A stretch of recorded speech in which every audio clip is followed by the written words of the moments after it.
કચ્છના નવા વર્ષ અષાઢી બીજની ઉજવણી નિમિત્તે ભુજમાં હમીસર તળાવના કિનારે કચ્છ કાર્નિવલનું આયોજન કરવામાં આવ્યું છે। કાર્નિવલની તૈયારીઓમાં સાંસદ વિનોદ ચાવડાએ સ્થળ પર પહોંચીને સમીક્ષા કરી હતી। કાર્યાલયમાં કચ્છની લોક સંસ્કૃતિને ઉજાગર કરતા ભજન, રાસ ગરબા, લોકનૃત્ય અને હસ્તકલાની 60થી વધુ કૃતિઓ રજૂ કરવામાં આવશે। વિવિધ શાળામાં વિદ્યાર્થીઓ પણ કાર્નિવલ માટે જોરશોરથી તૈયારીઓ કરી રહ્યા છે। કાર્યક્રમ દરમિયાન શ્રેષ્ઠ કૃતિને રોકડ પુરસ્કાર આપીને સન્માનિત કરવામાં આવશે।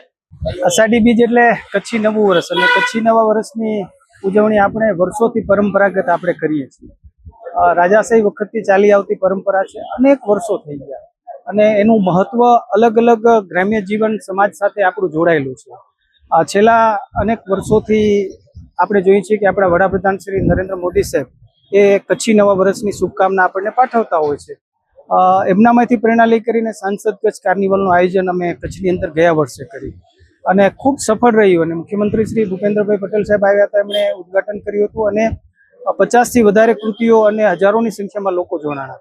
એ જ જગ્યા ઉપર જ્યાં મુખ્યમંત્રી તરીકે આદરણીય શ્રી નરેન્દ્ર મોદી સાહેબ હતા અને રણોત્સવ જ્યારે ઉદ્ઘાટન કરવા આવતા અને તે વખતે પણ કાર્નિવલ અહીંયા જ જોડાતો કચ્છ કાર્નિવલ, અને એ જગ્યા ઉપર ફરી આપણે સાંસદ કચ્છ કાર્નિવલ દ્વિતીય આપણે 16મી તારીખે કરવા જઈ રહ્યા છીએ। 60થી વધારે કૃતિઓ આમાં ભાગ લીધો છે અને અનેક લોકો આમાં જોડાવાના છે અને કચ્છી નવા વર્ષની ઉજવણી કરવાના છે। ત્યારે તમારા માધ્યમથી હું અપીલ કરું છું, તમે બધા આવો, પધારો અને 16મી તારીખે આપણે કચ્છ કાર્નિવલને માણીએ અને કચ્છી નવા વર્ષની ઉજવણી કરીએ।